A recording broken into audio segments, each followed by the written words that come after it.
नमस्कार मित्रों, काफ़ी दिन बाद मिलकर आपसे अच्छा लगा और ये सुखद अवसर मैं इसके लिए धन्यवाद दूंगा राजस्थान के पूर्व मुख्यमंत्री आदरणीय अशोक गहलोत जी को कि जिन्होंने मुझे सुअवसर उपलब्ध करवाया।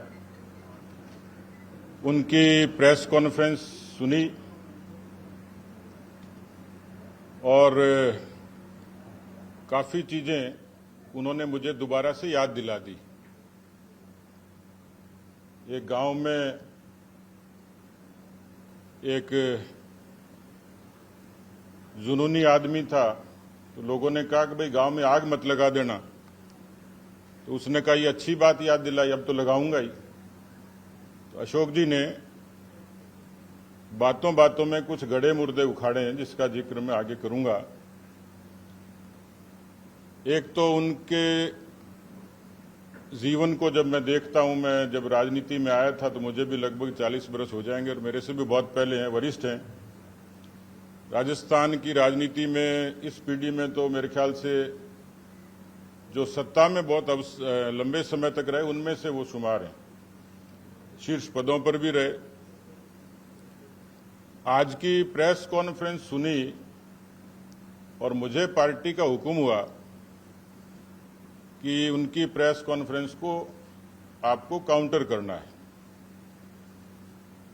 तो मेरी स्थिति वैसे ही हो गई कि जैसे एक सठियाए हुए ताऊ को भतीजा समझाने चले, क्योंकि उसमें कोई कंटेंट था ही नहीं। ये भी नहीं समझ में आया कि बुलाया क्यों, बताया क्या, निकला क्या। कुछ चीजें जरूर थी जो मेरे काम की चीज मैंने पकड़ी। उसमें उन्होंने कन्हैयालाल जी की घटना का जिक्र किया। दूसरा जिक्र उन्होंने कपासन की एक किसी सोशल मीडिया की पोस्ट को लेकर किसी युवक पर और हमले को लेकर किया। ये तो सामान्य बातें थी, लेकिन पर्दे के पीछे बहुत बड़ी बात कह गए वो, और आपने गौर किया कि नहीं किया मैं नहीं कह सकता। कन्हैयालाल जी की घटना के बारे में तो स्पष्ट है, ये खुद उन्होंने कहा, लेकिन ये घटना उन्हीं के कालखंड में हुई और उस घटना का जो पृष्ठभूमि थी उसके बारे में उनकी सरकार के दौरान पुलिस को कन्हैयालाल जी ने ये बार बार आग्रह किया था कि मुझे इस तरीके की धमकियां मिल रही हैं। उसकी परिणति ये हुई कि उनकी गर्दन काट के हत्या हुई, जो पूरे देश में सुर्खियों में आया। ये घटना राजस्थान की उस समय की सरकार की सबसे बड़ी नाकामी कानून व्यवस्था को लेके एक अपने आप में एक उदाहरण बन गया था। उसके बाद जो लोग थे, हत्यारे थे, उनको देवगढ़ और भीम में वहां की जनता ने घेर कर पकड़ा था। उस केस में एनआईए में चार्जशीट दाखिल हो गई और एनआईए जो कोर्ट है, अदालत है, वो उसकी सुनवाई कर रहा है। एक पक्ष तो ये आता है कि उन्होंने ये याद दिला दिया कि उन्हीं की सरकार के दौरान राजस्थान अपराधों में अव्वल था। हमने आंदोलन इसी बात का किया था, जनाक्रोश इसी बात की यात्रा निकाली थी कि 17 बलात्कार प्रतिदिन होते थे, 8 हत्याएं रोज होती थी। तो ये कानून व्यवस्था के मुद्दे पर पिछले जो इनकी सरकार के 18 से 23 के कालखंड में राजस्थान जैसे शांतिपूर्ण प्रदेश को जिस तरीके की कानून व्यवस्था झेलनी पड़ी थी वो भूल गए।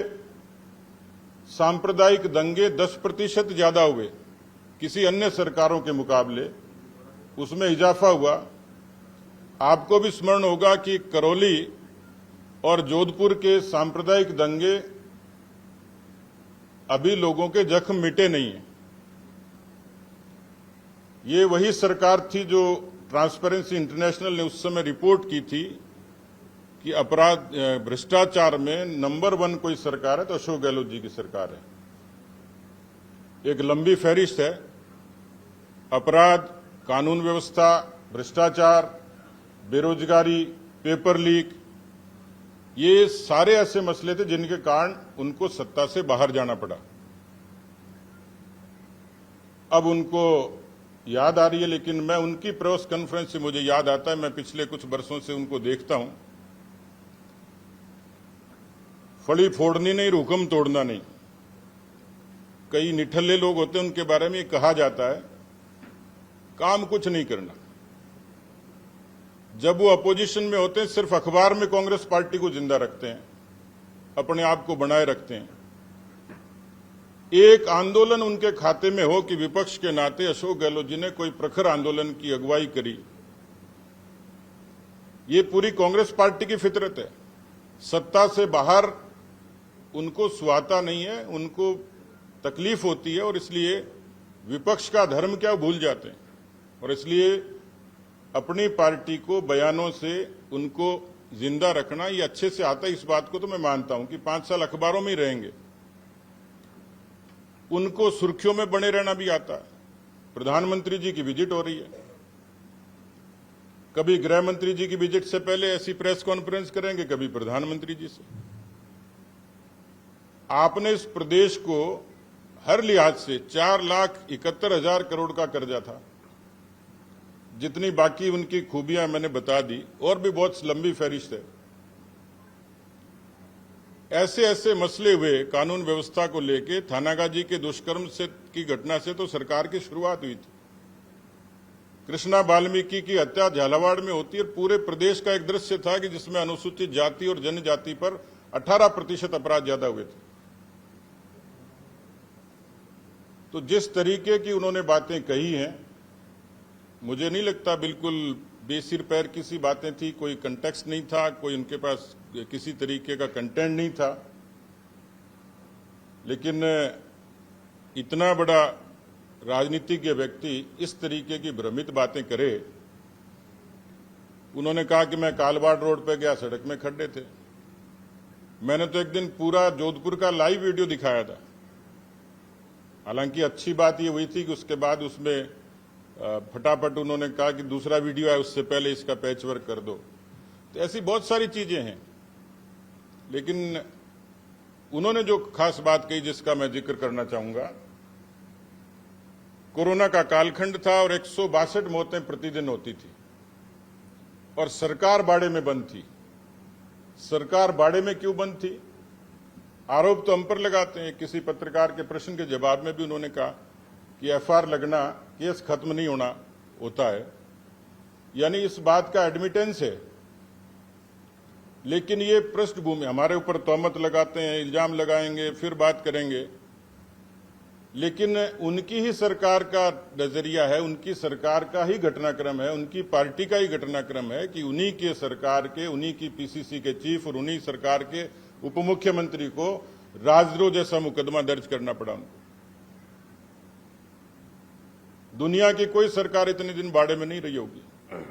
कोरोना के उस दंश को राजस्थान की जनता ने कितनी विपरीत प्रतिकूलता में झेला है, इसलिए उन्होंने ठीक याद दिला दिया। मुझे लगता है कि कन्हैयालाल जी का तो बहाना है, पर वो बार बार उस 2020 की 22 की घटना को जरूर याद दिलाना चाहते हैं, और अपनी ही पार्टी के लोगों पर कहीं पे निगाहें और कहीं पे निशाना। क्योंकि जिस तरीके की सक्रियता मैं देख रहा हूं उनकी, जिस तरीके के बयान है, तो हमारे ऊपर तो रस्म अदायगी है, लेकिन पर्दे के पीछे की कहानी कुछ और है। उनको आशंका है, असुरक्षा है, या उनकी रणनीति है, उनकी सियासत है, उस पर मैं टिप्पणी नहीं कर सकता। आने वाले समय में वो चीजें सामने आ जाएंगी। राजस्थान की और हिंदुस्तान की दोनों ही सरकारें 18 से 23 के कालखंड में देश की मोदी जी की सरकार ने राजस्थान को हर लिहाज से पूरे तरीके से, विपरीत विचार की सरकार होते हुए भी, जल जीवन मिशन से लेके, प्रधानमंत्री किसान सम्मान निधि से लेके, प्रधानमंत्री ग्राम सड़क योजना से लेके, नेशनल हाईवेज से लेके, इन सब में, प्रधानमंत्री गरीब कल्याण अन्न योजना से लेके, कोविड से लेके, और मजबूती से समर्थन और सपोर्ट दिया ताकि राजस्थान की जनता खुशहाल रहे। पूरे 5 साल तक जल जीवन मिशन की उस योजना को जनता के घर तक नहीं पहुंचाने दिया, षड्यंत्र किया, भ्रष्टाचार किया, और इसी कारण उनके लोग जेलों में। ये वानगी है सरकार के आने के बाद कई महीनों तक प्रधानमंत्री किसान सम्मान निधि का पैसा किसानों को इसलिए ट्रांसफर नहीं हुआ कि वो आंकड़े उन्होंने केंद्र सरकार को उपलब्ध नहीं करवाए। आज राजस्थान का 70 लाख किसान पीएम किसान का आनंद ले रहा है। राजस्थान में 40 लाख लोगों को प्रधानमंत्री गरीब कल्याण अन्न योजना का लाभ मिलता है। राजस्थान में 83 लाख शौचालय बने, यानी हर लिहाज से राजस्थान को ताकत और मजबूती मिली है। राजस्थान की मौजूदा सरकार भजनलाल जी के नेतृत्व में अच्छा काम कर रही है। अशोक गहलोत जी को शायद ये दर्द है कि भारतीय जनता पार्टी ने एक सामान्य परिवार के सामान्य कार्यकर्ता को मुख्यमंत्री बना दिया, क्योंकि वो मुख्यमंत्री पद पर अपना फंडामेंटल राइट समझते हैं, इस पर दूसरा कैसे आ जाए। तो वो सियासत उनकी पार्टी में हो सकती है कि दूसरे को नहीं आने देंगे। ये भारतीय जनता पार्टी है जो सबको अवसर देती है। मुझे लगता है कि मैंने बहुत सारी चीजें, उनकी बातें काफी लंबी थी, जो जवाब देने चाहिए थे वो स्पष्ट नहीं थे, कहीं मजाक में टाल दिए, कहीं नजरअंदाज कर दिए। तो मैं उन बातों पर तो नहीं जाऊंगा, लेकिन जो उन्होंने कही वो सामान्य सी बात थी कि कन्हैयालाल जी के प्रकरण से जुड़ी हुई जो बातें थी वो एनआईए की कोर्ट में है। एनआईए अपने आप में अदालत है। हाँ, ये जरूर है कि कांग्रेस के लोगों की फितरत है कि संवैधानिक संस्थाओं पर उंगली उठाते उठाते अब वो न्यायपालिका तक भी सवाल खड़े करने लग गए हैं। इसलिए उनका भरोसा न्यायपालिका में भी नहीं है तो कुछ नहीं कहा जा सकता। तो मैं समझता हूं कि उन्होंने जो शुरुआत करी थी और जो मैंने उनकी प्रेस कॉन्फ्रेंस सुनी, जो मुद्दे उठाए, मुझे कहीं दम नहीं लगा। ऐसा लगा कि 900 चूहे खा के बिल्ली चली हज को। कहीं कोई दम था नहीं कोई आरोपों में। खाली प्रधानमंत्री जी के आने से पहले प्रेस को एड्रेस करना सिर्फ मीडिया की सुर्खियां बटोरने भर था। धन्यवाद।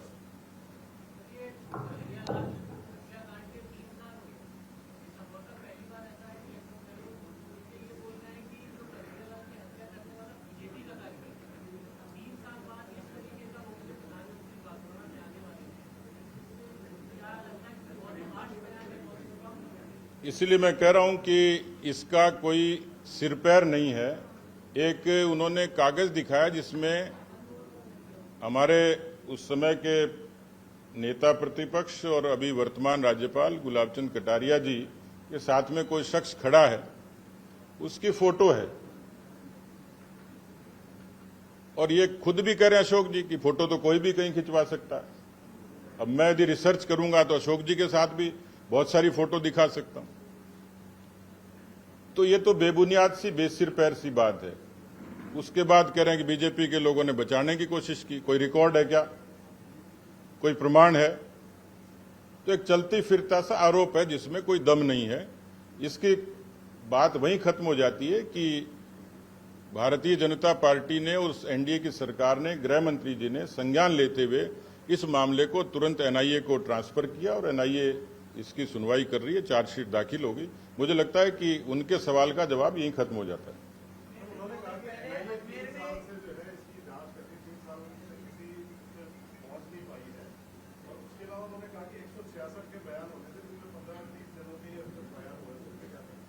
देखिए, कोर्ट की प्रक्रिया में समय लगता है, ये अच्छे तरीके से वाकिफ है वो भी, आप सब, हम सब लोग भी। यदि केंद्र की और भारतीय जनता पार्टी की नीति और नीयत में कोई फर्क होता तो शायद एनआईए को जाती नहीं। ऐसे बहुत सारे मसले थे, नहीं तो अशोक जी को चाहिए था उस समय खुद पहल करते एनआईए को भेजने की। वो तो केंद्र को दखल करना पड़ा। इसलिए कोर्ट की प्रक्रिया में, बयानों में, बाकी चीजों में जो समय लगता है वो तो लगेगा, लेकिन पार्टी की नीयत साफ थी और मुझे लगता है कि प्रकृति भी न्याय करेगी और न्यायपालिका भी न्याय करेगी।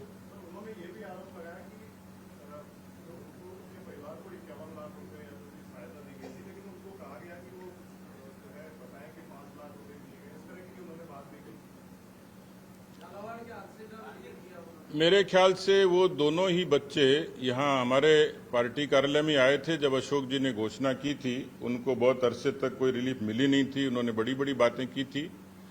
एक उन्होंने इस तरीके के मुद्दों पर मुआवजे की बात कही थी, लेकिन उस बात का भी कोई तंत्र नहीं था कि हिंदू को इतना दे दिया, मुस्लिम को इतना दे दिया। मैं उस पर जाऊंगा नहीं, कोई टिप्पणी नहीं करूंगा, क्योंकि ये आप लोगों के संज्ञान में है कि कई ऐसे अवसरों पर इस तरीके का भेद उन्होंने किया था।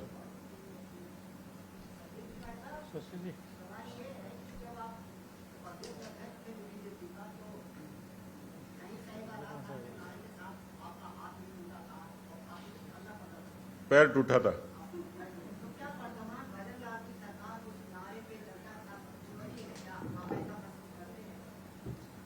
अरुण जी, शादीशुदा आदमी को तो सहना ही पड़ता है। शशि जी